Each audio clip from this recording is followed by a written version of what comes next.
जो कल था उसे भुलाकर देखे, जो आज है उसे आजमाकर देखे, आने वाला पल खुद ही बदल जाएगा। सिर्फ एक बार अपने चैनल शिक्षा स्वराज वाले यूट्यूब चैनल को आजमाकर देखे।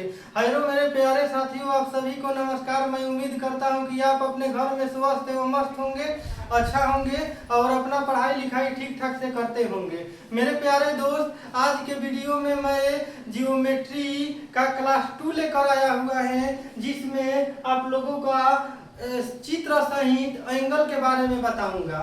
मेरे प्यारे दोस्त, पिछले वीडियो में हम लोग एंगल के बारे में कुछ कंसेप्ट लिए थे कि इसको हम शीर्षाभिमुख कोण कहेंगे, किसको आसन कोण कहेंगे, किसको वर्टिकली अपोजिट एंगल कहेंगे। ये सब बात पिछले क्लास में हम लोग सीख चुके थे।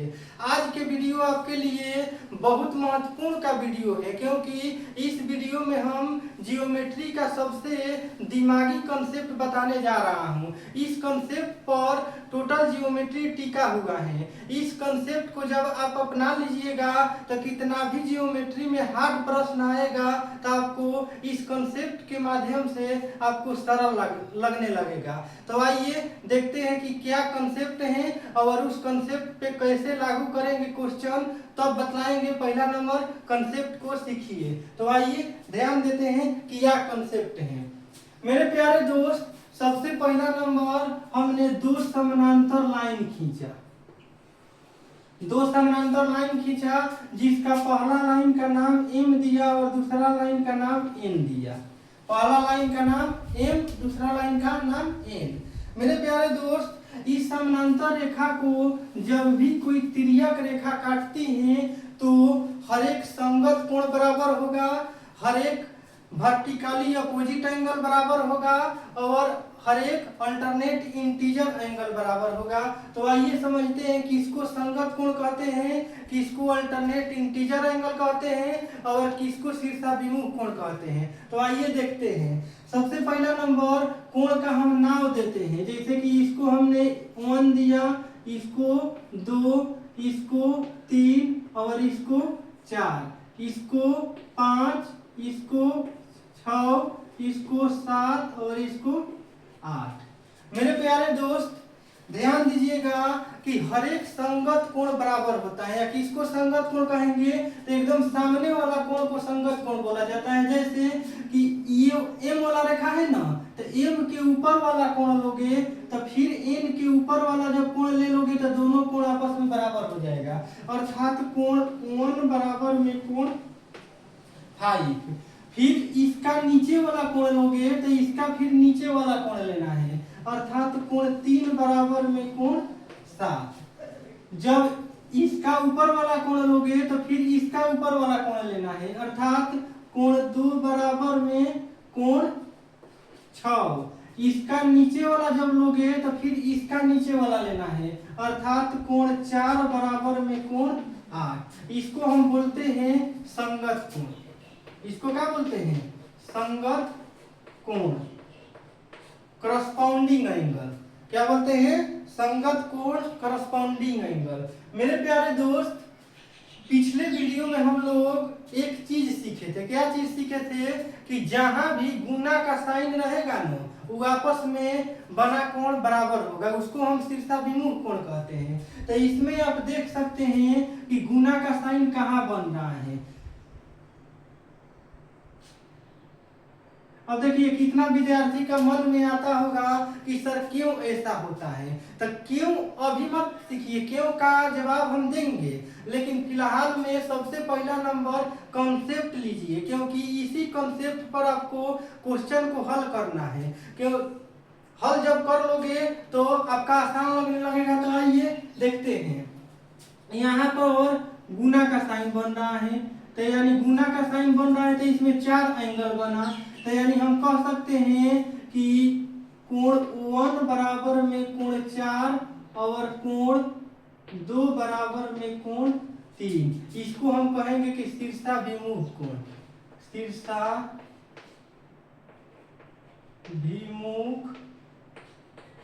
कोण, इसको क्या कहेंगे? शीर्षाभिमुख कोण। जहां भी गुना का साइन बनेगा ना, ये शीर्षाभिमुख कोण होता है। ये क्या होता है? शीर्षाभिमुख कोण होता है। मेरे प्यारे दोस्त, इसमें भी तो गुना का साइन बना, ये भी तो गुना का साइन बना, तो इसमें भी जो एंगल बनेगा वो आपस में बराबर होगा। कौन बराबर होगा? तो यानी कह सकते हैं कोण 6 बराबर में कोण 7 और कोण 5 बराबर में कोण 8, ये आपस में क्या होगा? बराबर होगा। एक कंसेप्ट और लीजिएगा, जहां आपको जेड आकार की आकृति दिखाई देगा तो वो जो कोण बनेगा वो आपस में क्या होगा? बराबर होगा। उसको हम कहते हैं अल्टरनेट इंटीजर एंगल। क्या कहते हैं? Alternate integer angle. तो आप देख सकते हैं कि इसमें कहाँ जेड आकार की आकृति बन रहा है। तो आप देख सकते हैं यहाँ पर ये वाला रेखा लेंगे, फिर ये वाला रेखा लेंगे और ये वाला रेखा लेंगे। तो यानी ये वाला जो कोण होगा इसके बराबर होगा, ये वाला कोण जब इसके बराबर होगा, इधर से लेंगे जेड वाला आकृति तो ये वाला कोण इसके बराबर होगा। तो हम कह सकते हैं कि कोण 4 बराबर में कोण 5, कोण 4 बराबर में कोण 5 और कोण 3 बराबर में कोण 6, कोण 3 बराबर में कोण 6 आपस में क्या होगा? इक्वल होगा। आपस में क्या होगा? इक्वल होगा। मेरे प्यारे दोस्त, सामने का कोण जो दिखाई देगा ना, जैसे कि ये 3 और ये 5, ये 4 और ये 6, तो ये सामने के कोण का एंगल 180 डिग्री होता है। इसका जो कितना होगा? 180 डिग्री। फिर इसमें और इसमें जोग निकालेंगे तो यानी इसका जोग भी कितना हो जाएगा? 180 डिग्री। सामने वाला एंगल का जोग कितना होता है? 180 डिग्री। बस आपका समझिए कि कॉन्सेप्ट ज्योमेट्री का खत्म हुआ। फिर से एक बार रिवीजन करते हैं। जैसे कि ये आपका संगत कोण हुआ, जब दो समानांतर रेखा पर कोई तिर्यक रेखा काटती है तो संगत कोण आपस में बराबर होता है, शीर्षाभिमुख कोण आपस में बराबर होता है, अल्टरनेट इंटीजर एंगल आपस में बराबर होता है और सामने का एंगल का योगफल 180 होता है, इधर का भी योगफल 180 और इधर का योगफल भी 180 होगा। एक आकार के आकृति को शीर्षाभिमुख कोण कहते हैं, जेड आकार के आकृति को अल्टरनेट इंटीजर एंगल कहते हैं और सामने वाला कोण को बताइए दिए कि सामने वाला कोण के ऊपर वाला लेना है तो फिर नीचे वाला का रेखा के ऊपर वाला लोगे तो यानी कितना होगा? इसको हम करस्पॉन्डिंग एंगल संगत कोण बोलते हैं। मेरे प्यारे दोस्त, अब इस पर हम प्रश्न करते हैं, देखना कैसे आसानी से बनेगा। जैसे कि प्रश्न ये बोल रहा है कि ये आपका चित्र दे दिया है और बोला है कि थीटा का वैल्यू बताओ कि थीटा का वैल्यू क्या होगा। तो ध्यान देना, कल ही हम बताए थे कि स्ट्रेट लाइन पर बना एंगल कितना होता है? कुल एंगल 180 डिग्री होता है, जिसमें से 1 दे देगा, 2 दे देगा, 3 दे देगा तो उसको जोड़कर 180 में से घटा देना है, बाकी का एंगल आ जाएगा। स्ट्रेट लाइन पर बना एंगल 180 डिग्री होता है। तो ध्यान देना कि ये आपका स्ट्रेट लाइन हो गया, ये आपका क्या हुआ? स्ट्रेट लाइन हुआ। तो जिसमें से पूरा स्ट्रेट लाइन का एंगल 180 डिग्री होता है, जिसमें से आपका ये 70 डिग्री दे दिया है, तो यानी थीटा का मान कितना हो जाएगा? थीटा का मान हो जाएगा, हम कह सकते हैं 180 में से 70 को माइनस कर देंगे यानी 110 डिग्री। जिस ऑप्शन में 110 डिग्री लिखा रहेगा वो क्या होगा? मेरा आंसर होगा। मेरे प्यारे दोस्त, अगला क्वेश्चन बोल रहा है कि फाइंड द थीटा। तरह तरह का फिगर देगा और थीटा निकालने के लिए बोलेगा थीटा की जगह एक्स भी दे सकता है, वाई भी दे सकता है, कुछ भी दे सकता है, उससे घबराना नहीं है, बस कॉन्सेप्ट को देखना है। ध्यान दीजिएगा। देखते हैं क्वेश्चन नंबर बी कह रहा है कि थीटा का मान ज्ञात करना है। तो ये भी देखिए, आपका ये वाला क्या है? स्ट्रेट लाइन हुआ, ये वाला क्या हुआ? स्ट्रेट लाइन हुआ। तो हम खूब बढ़िया से जानते हैं कि स्ट्रेट लाइन पर बना एंगल कुल कितना होता है? 180 डिग्री होता है। कुल कितना होता है? 180 डिग्री होता है। तो ये बताओ कि जिसमें से 180 में से दो गो एंगल दे दिया है, कितना? 40 और 50 दे दिया है। इसका मतलब 180 में से 40 50 90 गया तो कितना बचा? स्वाभाविक है कि 90, अर्थात 180 में से 40 प्लस 50 को क्या करेंगे? माइनस कर देंगे। 180 में से 40 प्लस 50 को माइनस करेंगे तो कितना बचेगा? तो यानी 90। तो आपका थीटा का वैल्यू कितना हो जाएगा? 90। जिस ऑप्शन में 90 लिखा रहेगा वही मेरा आंसर होगा। नेक्स्ट प्रश्न की ओर बढ़ते हैं। नेक्स्ट प्रश्न में दिया है कि m समानांतर n दे दिया है। आपका क्वेश्चन में लिखा रहेगा m समानांतर n दे दिया है, आपका ये कोण दे दिया है, आप पूछ रहा है कि ये कोण का मान ज्ञात करें। तो ध्यान देना, सबसे पहला नंबर कई तरीका से आप निकाल सकते हैं। यहाँ पर आप देख सकते हैं कि ये वाला कोण इसके बराबर होगा, ये वाला कोण किसके बराबर होगा, इसके बराबर। तो जब 120 दिया है, ध्यान देना यहाँ पर थोड़ा सा लिखकर बता रहे हैं। मान लेते हैं कि आपका दो रेखा दिया हुआ है, इस पर तिर्यक रेखा काट रहा है। ये वाला आपका एंगल दे दिया है 120 डिग्री, ये वाला एंगल दे दिया है। तो हम कह रहे हैं कि जब ये वाला एंगल दिया है तो हम ये भी एंगल कह सकते हैं 120 डिग्री होगा, करस्पॉन्डिंग एंगल से, संगत कोण से। क्योंकि हम जान रहे हैं, देख सकते हैं कोण एक बराबर कोण क्या होता है 5, तो यानी ये 120 दिया है तो ये भी 120 होगा। अब तू बताओ कि ये वाला आपका क्या बना, गुना का साइन बना, ये वाला क्या बना, गुना का साइन बना। तो जब गुना का साइन बना तो ये वाला एंगल और ये वाला एंगल आपस में क्या होगा, बराबर होगा। तो यानी 120 होगा, तो ये भी क्या हो जाएगा 120 डिग्री। तो जिस ऑप्शन में 120 लिखा रहेगा वो क्या होगा, मेरा आंसर होगा। ऐसे जब नहीं सोचोगे, ऐसे सोचो, मान लेते हैं कि ये वाला आपका 120 डिग्री दिया है तो ये भी कितना होगा 120 डिग्री हो जाएगा करस्पॉन्डिंग एंगल से।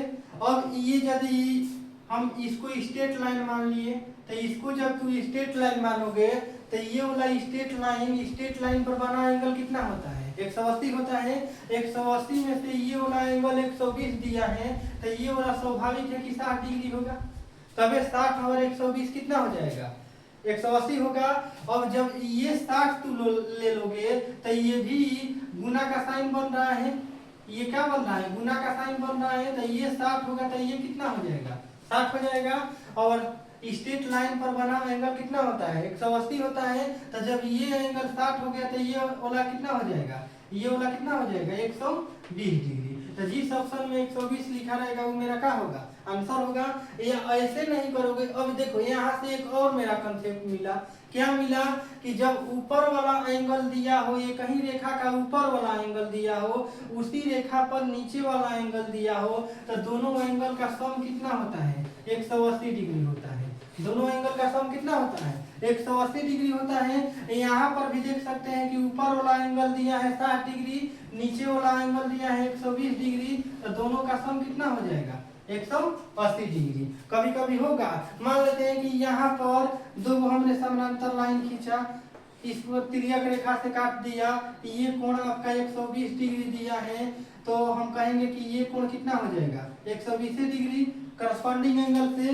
हम जानते हैं कि 120 ये हो गया और इसका सम कितना होता है 180 होता है। तो 180 में से 120 गया तो ये कितना हो गया 60 डिग्री हो गया। और हम जानते हैं कि स्ट्रेट लाइन पर बना एंगल 180 डिग्री होता है, जिसमें से 60 दिया है तो कितना हो जाएगा 120 डिग्री। कैसा भी सोचोगे बतिया वही आएगा। बस इस कंसेप्ट को आपको फॉलो करना है, अच्छी तरह से फॉलो करोगे तो आपको आने वाला ज्योमेट्री सबसे आसान हो जाएगा।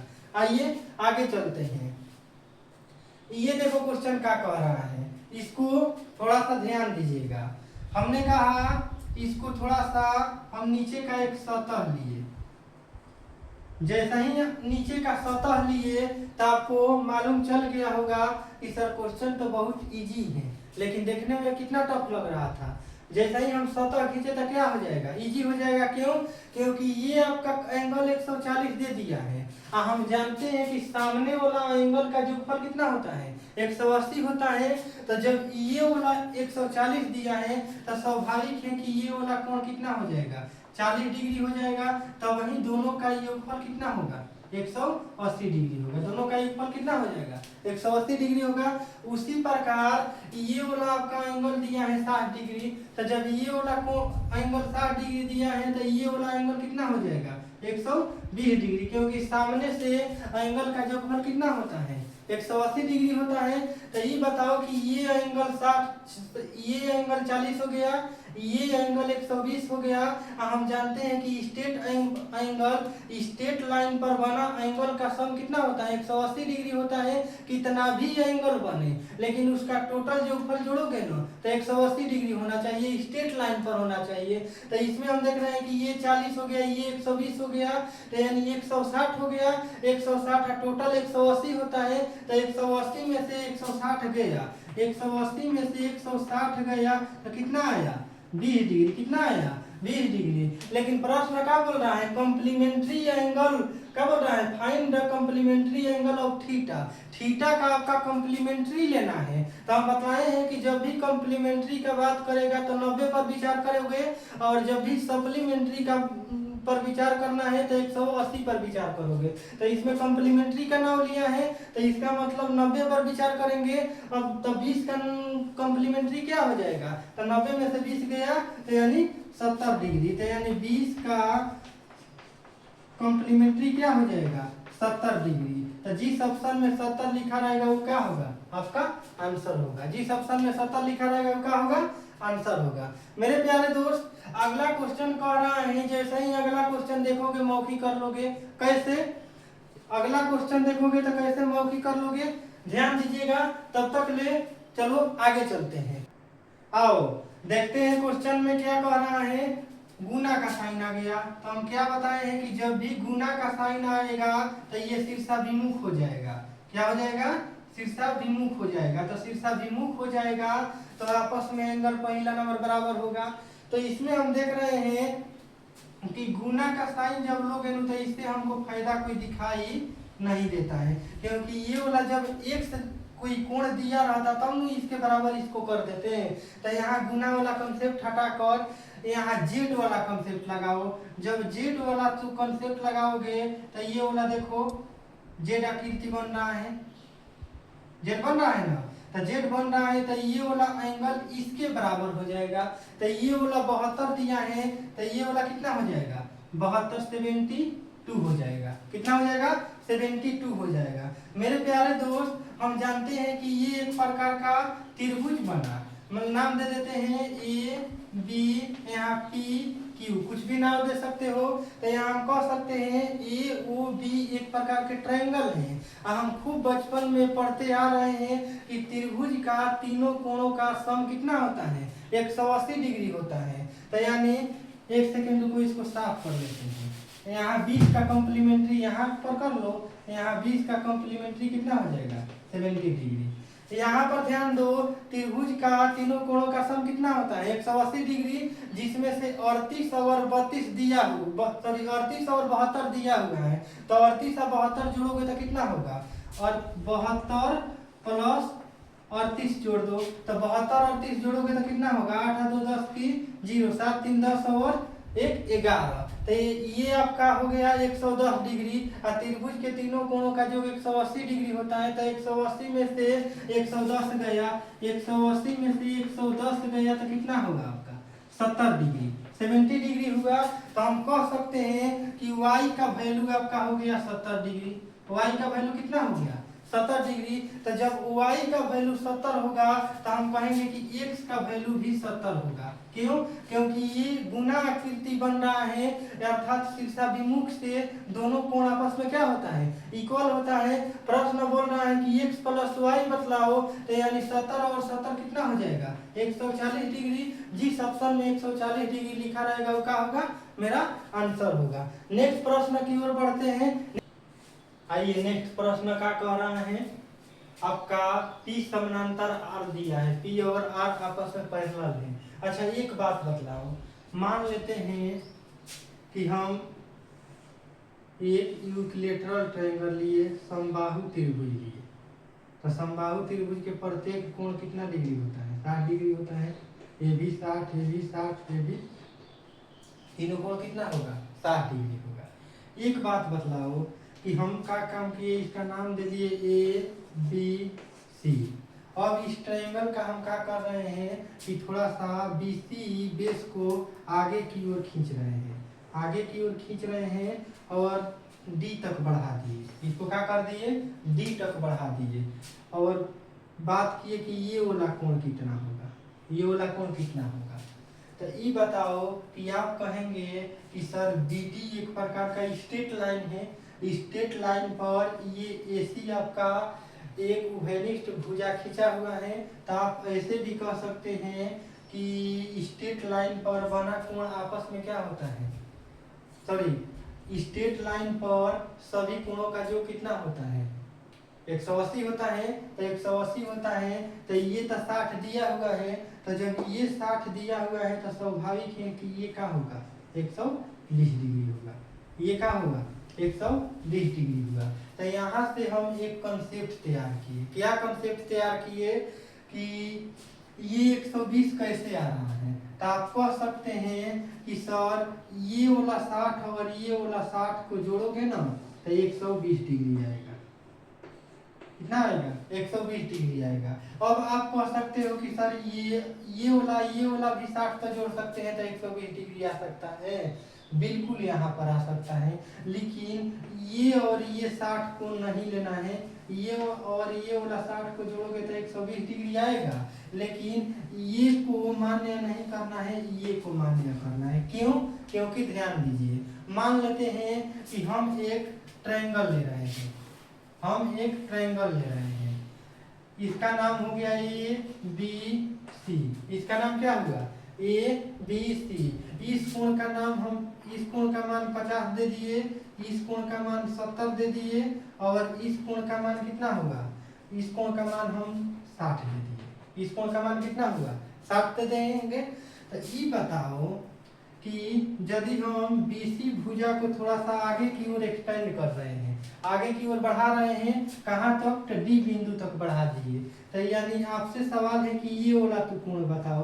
तो ये वाला कोण बताओगे तो आप कह सकते हो कि सर बीडी एक प्रकार की स्ट्रेट लाइन है, और स्ट्रेट लाइन पर बना कोण का सम कितना होता है 180 डिग्री होता है, जिसमें से हमारे पास 60 उपलब्ध है। तो ये वाला एंगल कितना हो जाएगा 120 डिग्री होगा। ये वाला एंगल कितना हो जाएगा 120 डिग्री होगा। तो हम इसके आधार पर ना सोचकर इसके आधार पर सोचेंगे तो हम कह सकते हैं कि सर ये वाला 50 और 70 को जब जोड़ेंगे तो यानी कितना होगा 120 डिग्री होगा। अब यहाँ पर आपको पता चल गया होगा कि हमने ये वाला क्यों नहीं लिया। जब ये 60 और 70 को जोड़ोगे, 60 और 70 को जोड़ोगे तो कितना होगा 130 डिग्री। हमारा आंसर कितना आ रहा है 120 डिग्री।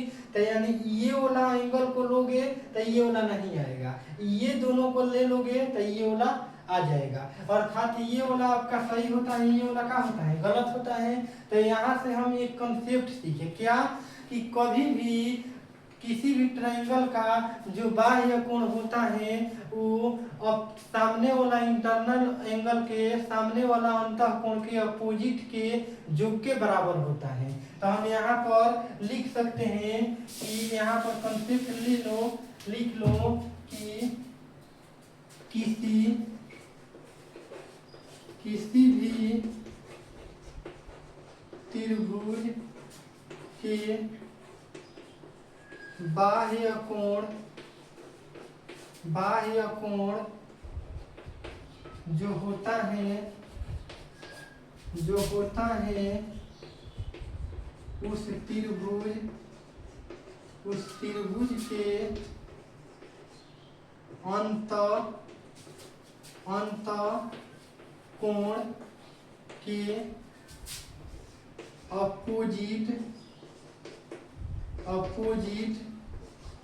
अपोजिट के सम के बराबर होता है, सम के बराबर होता है, अपोजिट के सम के बराबर होता है। मान लेते हैं कि हमको ये वाला एंगल निकालना है, तो इसका अंतः कोण के अपोजिट, इसके अंतः कोण के अपोजिट क्या है 50 और 70 है। तो इसका दोनों योगफल के बराबर क्या होता है बाह्य कोण होता है। तो यहाँ से बस यही चीज यहाँ पर दिया हुआ है। कैसे, ध्यान दो, कह रहा है कि थीटा का मान ज्ञात करना है। तो थीटा का मान जब ज्ञात करोगे तो हम थोड़ा सा जो आर वाला रेखा है थोड़ा सा आगे की ओर एक्सटेंड कर रहे हैं, आगे की ओर बढ़ा रहे हैं। तो आगे की ओर इसको बढ़ा दिए। आगे की ओर जैसा ही बढ़ाएंगे तो आपको पता चल गया होगा कि ये जो कोण होगा इसके इक्वल होगा। इक्वल होगा क्यों? क्योंकि ये दोनों क्या होगा, करस्पॉन्डिंग एंगल होगा, संगत कोण होगा। तो यानी ये सही होगा तो ये भी क्या होगा, सही होगा, ये भी क्या होगा, सही होगा। और ये वाला देख सकते हैं, ये वो हो गया, यहाँ ए लिख दिए, यहाँ बी लिख दिए। तो यानी देख सकते हैं कि ए बी ओ का ये वाला क्या है, ये वाला आपका बाह्य कोण है, एक्सटर्नल एंगल है। तो एक्सटर्नल एंगल क्या होता है, इंटरनल के सम के योग के बराबर होता है। कितना होता है, एक सम के योग के बराबर होता है, अर्थात ए और बी के योग के बराबर कितना होगा, 155 होगा। तो जब हमारे पास यहाँ पर ऑलरेडी 100 मालूम हो गया है, तो जब यहाँ पर हम 55 रखेंगे तो वही 100 और 55 जोड़ेंगे तो 155 होगा। अर्थात हम कह सकते हैं कि थीटा बराबर कितना होगा, 55 डिग्री। थीटा बराबर कितना होगा, 55 डिग्री। तो आपका जिस ऑप्शन में 55 लिखा होगा क्या होगा, आंसर होगा। यदि मान लेते हैं कि ऐसे आप नहीं सोचेंगे तो एक और तरीका है, क्या, तो यानी ध्यान देना, ये वाला और ये वाला आपका क्या हुआ, संगत कोण हुआ। तो संगत, आइए ऐसे जब नहीं सोचोगे तो ऐसे सोचो, ये वाला कोण और ये वाला कोण क्या होगा, आपका संगत कोण हुआ, करस्पॉन्डिंग एंगल हुआ। तो यानी ये 100 तो ये 100 होगा। और ध्यान दो, ये आपका हो गया स्ट्रेट लाइन, ये वाला आपका क्या हुआ, स्ट्रेट लाइन हुआ। तो स्ट्रेट लाइन पर बना कोण का मान कितना होता है, 180 डिग्री होता है। स्ट्रेट लाइन पर दोनों कोण का सम कितना होता है, 180 होता है। तो जब ये वाला आपका 55 ऑलरेडी हो गया तो इसको आप कितना रखोगे कि दोनों को जोड़ोगे तो 180 आएगा। अर्थात 180 में से 155 को आप माइनस करो, 180 में से 155 को माइनस करोगे तो ये 5 हो गया, ये 7 में ले 5 घटेगा 2। अर्थात ये एंगल आपका ऑलरेडी कितना होगा, 25 डिग्री हुआ। कितना हुआ, 25 डिग्री हुआ। अब हम जान रहे हैं कि ए ओ और बी एक प्रकार के त्रिभुज हैं, और त्रिभुज का तीनों कोणों का जो कितना होता है, 180 डिग्री होता है। तो यानी जिसमें से दो को कोण उपलब्ध है हमारे पास, तो यानी 100 और 125, सॉरी 100 और 25 जोड़ोगे तो 125, 125 और त्रिभुज के तीनों कोणों का जो 180 डिग्री होता है। अर्थात 180 माइनस 125 करोगे तो कितना आएगा, 55 डिग्री। जिस ऑप्शन में 55 रहेगा वो क्या होगा, आपका आंसर होगा। मेरे प्यारे दोस्त, ये वाला थोड़ा तरीका आपको सोचने वाला है, लेकिन कुछ नहीं है, आपका ये कंसेप्ट भी मालूम होगा तो वहां पर इजी से बना सकते हो। लेकिन कभी कभी एक्सटर्नल एंगल इंटरनल एंगल पर भी सवाल देता है, जिसमें ये वाला कभी फेल हो जाता है, यही पास होता है। तो कब पास होगा कब फेल होगा इसको हम अगले वीडियो में रखते हैं। और ध्यान रखना, यहाँ पर कंसेप्ट लिख चुके हैं क्या कि किसी भी त्रिभुज के बाह्य कोण जो होता है उस त्रिभुज के अंतः कोण के अपोजिट के सम, अच्छा इस सम माने कुछ होता है, सम के योग के बराबर होता है। यानी सम यानी सम के बराबर होता है। कितना, सम के बराबर होता है, इंटरनल एंगल के अपोजिट के सम के बराबर होता है। तो चलिए आज के लिए इतना ही रखते हैं। अगले वीडियो में हम लोग सीखेंगे बाह्य कोण के बारे में, अंतः कोण के बारे में, कैसे बाह्य कोण के आधारित पर सवाल आता है, कैसे अंतः कोण के आधारित पर सवाल आता है, अगले वीडियो में सीखेंगे। तब तक ले आज के लिए इतना ही रखते हैं। और वीडियो को अंत समय तक देखिएगा और अत्यधिक से अत्यधिक शेयर करिएगा और लाइक करिएगा। हम आपके लिए इतना मेहनत करके अपने भाषा में कैलकुलेट करके जियोमेट्री को बतला रहे हैं, और एक बार हम हमेशा समझाते आ रहे हैं कि देखो हम आपके पास कितना भी मेहनत कर लेंगे, जब तक ले आप कुछ खुद से मेहनत नहीं करोगे तब तक ले आपका रिजल्ट नहीं होने वाला है। तो साथियों, हमारे साथ साथ आप भी खूब मेहनत करिए और खूब रिजल्ट बम्पर गिराइए। चलिए वीडियो को अत्यधिक शेयर कीजिए। चलिए, धन्यवाद।